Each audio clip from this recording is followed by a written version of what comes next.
Hello and welcome to the Writer's Cave, to our first class in our summer into fall writers camp. So as I promised, I'm going to keep it, fairly neat and tidy, fairly short and simple, but I just want to outline to you guys some things to help you get started. This class is called Beginning or Starting. So we want to talk about a couple of things that can help us to get going when we're having a difficult time. We have the words all up in our head, but we're having a difficult time getting them down on paper or getting them onto our computer. So I'll just give you some tips today on how to do that. And I wrote a poem about some of the things maybe that we may struggle with. It's called Tear Through the Illusion.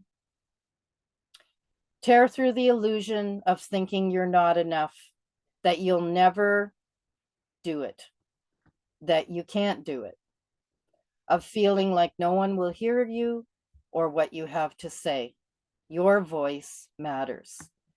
So often, what I've found with people when they're writing, this sort of fear grips them because remember, as I said in my masterclass introduction, that we are bringing ourselves to be in a vulnerable space when we're writing, because we're tapping into the core of who we are and how we understand things to be. And whether we're writing a program or an agenda for a team we're working on in the corporate world, or whether we're writing a personal book, or even whether we're writing a nonfiction or fiction book, we are we can get this fear that grips us.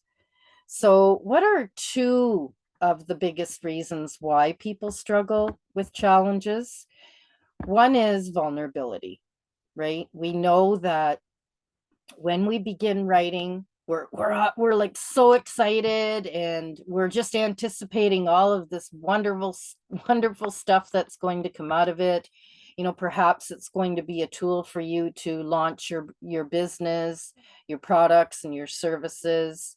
Maybe you have a healing modality that you want to share with people, and so you just can't wait to get it all down on paper and talk about it. Or maybe you have some real estate tips, or there could be a lot of subjects that we write on.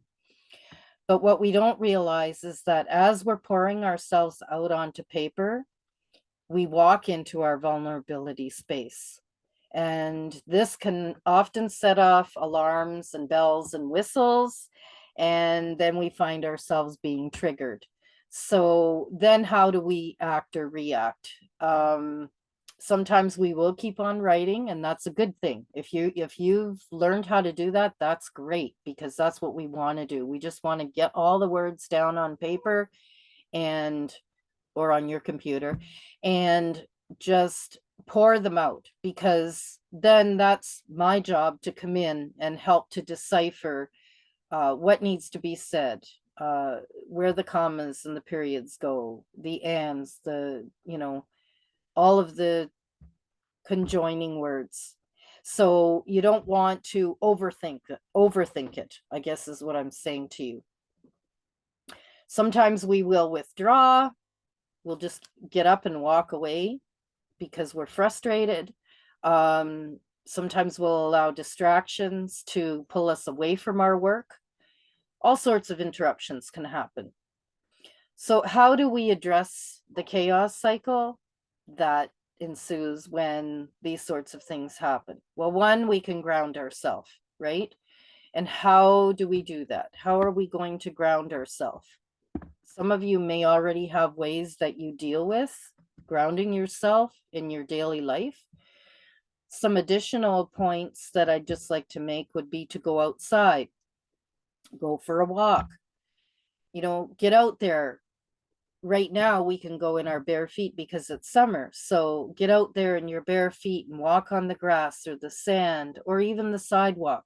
You want to be able to connect with the earth, to feel the earth.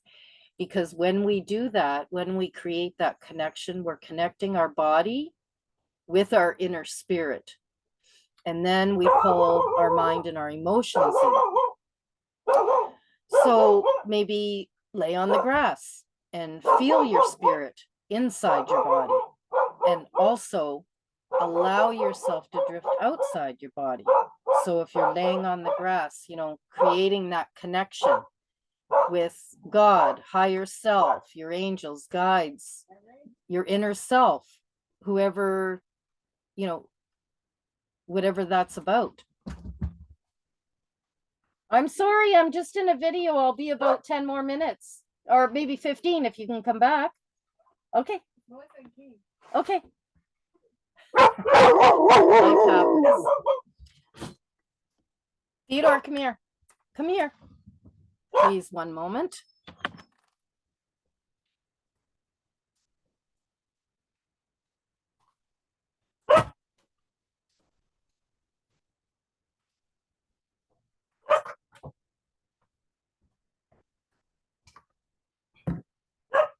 Okay, so like I said, life happens, interruptions happen, right?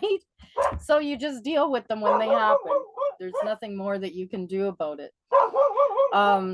Okay, so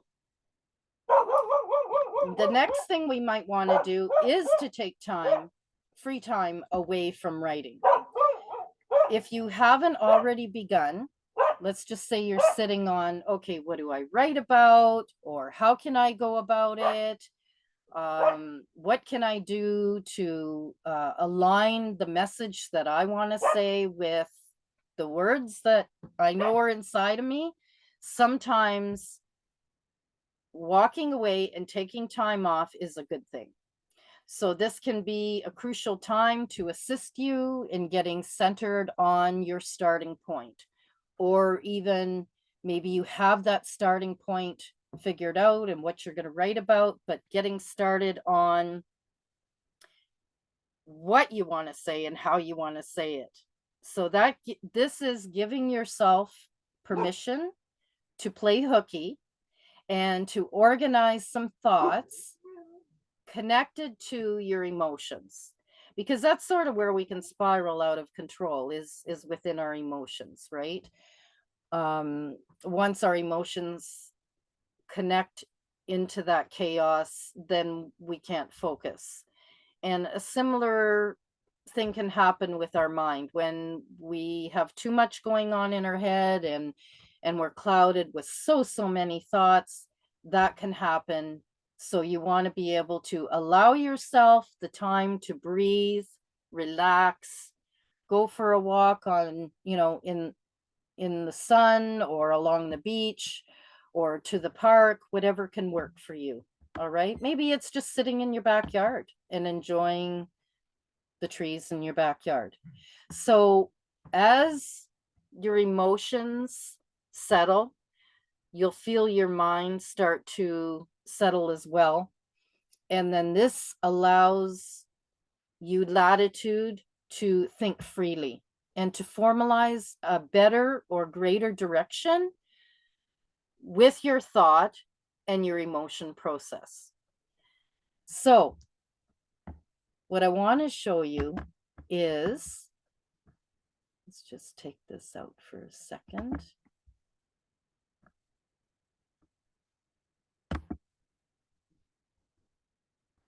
It's not what I want.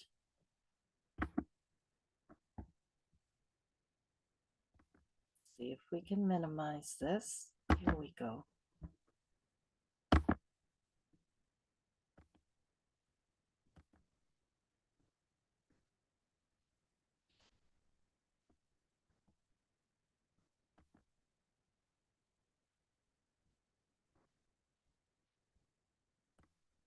Okay.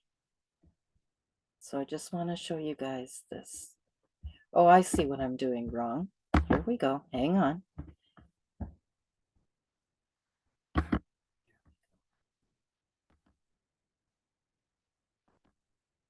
All right. So what does it take? It takes courage. It takes courage for us, first of all, to even think about writing a book. And secondly, what are we going to write about? And thirdly, to overcome those limitations and those obstacles, right? So that's okay, right? Let's go back to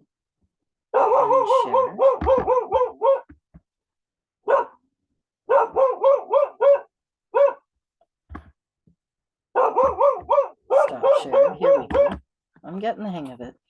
Okay, so now what is what would you say would be something else that, you know, our second point in what might prevent us from moving forward? What is the second struggle? And I would have to say that that would be with restrictive thought. So that could be something that we learned growing up. If we were raised in an environment that there were a lot of restrictions or rules, we can tend to feel constricted and frustrated. So it could be our current environment that we're in, or it just may be a part of our personality. So the good news is that we can grow through the experience that we're experiencing right now, just as we have in all of our experiences in our lifetime. And we can learn new ways of looking at things. So we can see things from a different perspective. And as we do that, we will find that we will elevate our perspective. We will elevate ourselves into heightened understanding, and we will expand. And in that expansion, we will become more and more enlightened. So what are we doing? We're shedding judgment upon ourselves, what we're doing, and what others think of us and what we're saying. And we're allowing ourselves to be empowered. And how are we empowered? We're empowered in who we are becoming. So there's two ways that we can approach this, and one is to gain momentum through movement. So this may be, like I said earlier, going for a walk or doing yard work or running an errand. Now we've taken this contemplative time that we've had and we're putting it into action. So now our mind and emotions can take the time to process all those thoughts that have been going through our minds. Okay, so it gives us time to digest that rambling, and that's that's been regurgitating with us, and to decipher, what do I really want to say, right?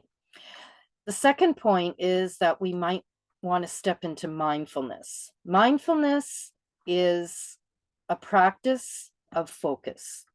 And so now we're able to sit at the paper, our paper, or, might be while we're making supper. Hey, we might be making supper and we've got a paper beside us and we're just sitting and writing some thoughts down, right?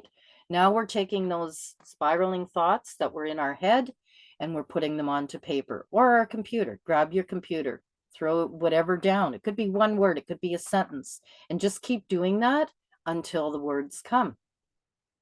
Don't hold back, and allow anything that wants to spill out to come out. Your mind will become a gravitational pull and connected to words and the feelings that come up connected to those words. So your mind can now focus, and you can now get those thoughts out of you and onto paper. And then we worry about the organization of it after. We worry about the chapter titles, and we worry about the expanded thought on one sentence. So for example, here's my first book, Sight Beyond Sight. Let's just grab any page. Okay. Oh, interestingly, I turned to the chapter Releasing. So brokenness can be met with intention. We use the broken pieces in love. So that was just a thought that came to me. And it was something that I wanted to expand on. So my title was Climbing the Ladder. I didn't have that title at first. I just had the thought of brokenness and pieces, right? So we know that trauma changes us. Emotionally, we can be devastated by the death of a loved one, or when a relationship falls apart, or our family is torn in different directions, especially in today's day and age where there are so many blended families.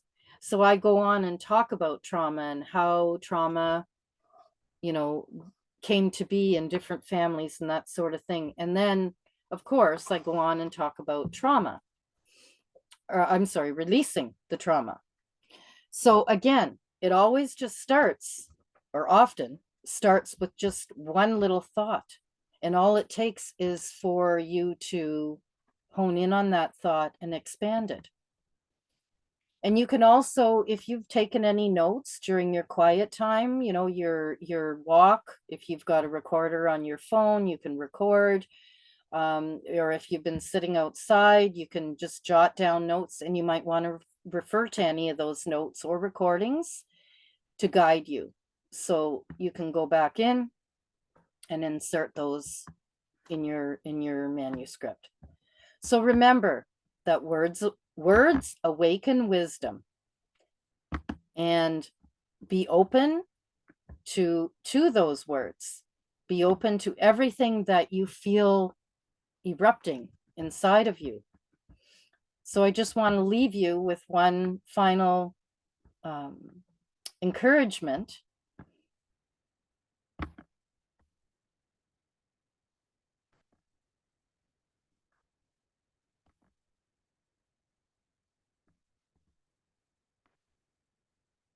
And that is to begin. The book won't get written until you begin. That's your key. So I hope this was helpful. Have yourself a great day. Please do check in with me on the Publishing 30, 60, 90 platform page that I have on my Facebook page, or my Facebook account rather, under Rain Dalrymple. And then you can simply send me a message on Publishing 30, 60, 90 if you'd like to move beyond the beginning stage. As I said, I will be offering weekly classes such as this that you can tune in at your own leisure, and I can send those links to you each week, and let's connect, and I can help you along on that journey and send you some encouraging text messages and mantras to keep you going. Have a great day.